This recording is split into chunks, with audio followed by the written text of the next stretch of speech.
i-share ko sa inyo guys dito sa Diklihon Woodwork kapag nagtitimpla ako ng kulay navy green na lacquer sanding sealer. At dahil wala nga akong paglalagyan doon sa titimplahin kong color navy green na lacquer sanding sealer guys, ay naisip kong dito ko na lang siya ilalagay guys, yung aking titimplahin na navy green sa side table na color black, at gagawin natin itong kulay navy green ang kulay guys. At para 100% naman guys nakakapit mamaya yung ating titimplahin na lacquer sanding sealer na navy green ang color, ay niliha ko munang mabuti itong side table na kulay itim guys. At pagkatapos ko nga guys na masilyahan yung side table na kulay itim at natapos ko na rin lihain guys, ay inispiran ko naman ito guys ng primer white na lacquer type ang aking primer na nilagay dini guys. At dahil kulay itim nga itong side table guys, ay minabuti ko talaga guys, nalagyan ko muna ito guys ng primer na lacquer primer guys itong side table na color black, para maganda mamaya pag nilagyan na natin ng navy green na lacquer sanding sealer. At andito na nga tayo guys, magtitimpla na tayo guys ng ating lacquer sanding sealer na color navy green ang kulay. Inuna ko munang ilagay guys itong aking Davis oil tinting color na talo blue ang kulay. At dahil kunti lang naman guys yung aking pagbabarnisan ng navy green na lacquer sanding sealer, kaya kunting-kunti lang din guys na lacquer sanding sealer yung aking isinalin dito sa plastic cup na nilalagyan ko guys ng color talo blue na oil tinting color. At sana mapanood ito guys ni Sir guys Jonathan Nalogon Tejano guys, dahil ito ang kanyang request guys, color navy green. At pagkatapos ko nga guys ilagay yung color talo blue na oil tinting color sa lacquer sanding sealer, ay ang sunod naman na ilalagay ko dito guys ay Hansa yellow na oil tinting color pa rin. At big shoutout guys sa nagre-request sa atin ng ganitong kulay na color navy green guys, na nagpapasample si Sir guys Jonathan Nalogon Tejano.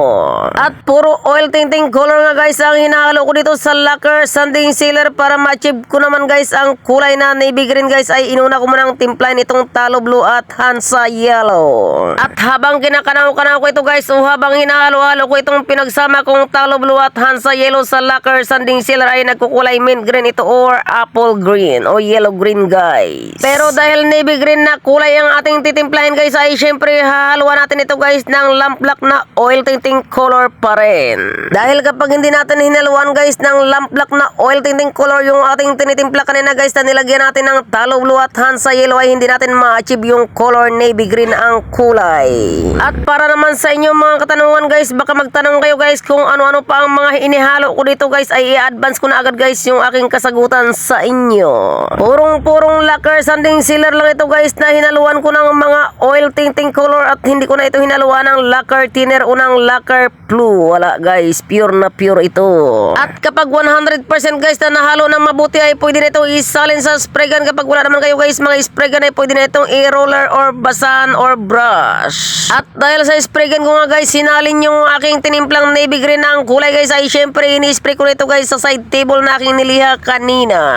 At syempre guys habang ako yung nag-i-spray muna guys, ay big shoutout muna guys kay Sir guys Danny Kayabyab. At syempre guys big shoutout din guys kay Sir guys Joseph Sinoto. At ganun din guys kay Sir guys Arvin Valera. Big shoutout kay Sir guys Arvin Valera. At big shoutout din guys kay Sir guys Luis Kayabyab. At syempre guys big shoutout din guys sa ating kapwa content creator kay Sir guys The Thrill Tricker. At big shoutout din guys sa isa pa nating kapwa content creator kay Sir guys Paintworks. At big shoutout din guys sa ating mga masisipag na follower at commenters, reactors at liker guys kay Sir guys Jimmy Placeno. At big shoutout din guys kay Sir guys Ricardo Pineda.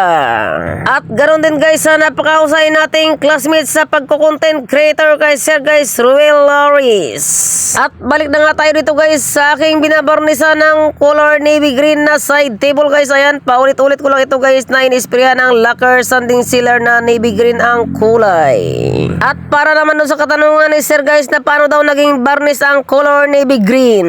Barnish talaga itong color navy green guys na inispray ko dito sa side table, dahil sanding sealer yung kinulayan ko guys ng color navy green, kaya barnish talaga ito. Dahil clear nga guys yung ating lacquer sanding sealer, doon ako naghalo ng kulay para makuha ko yung color navy green sa lacquer sanding sealer, ay nilagyan ko ng mga oil tinting color. At kung minsan naman guys ay sa clear gloss lacquer ako nagtitimpla ng kulay, at hindi naman sa lacquer sanding sealer. At syempre guys maraming salamat sa suporta nyo lahat sa Diklihon Woodwork guys. God bless you all guys.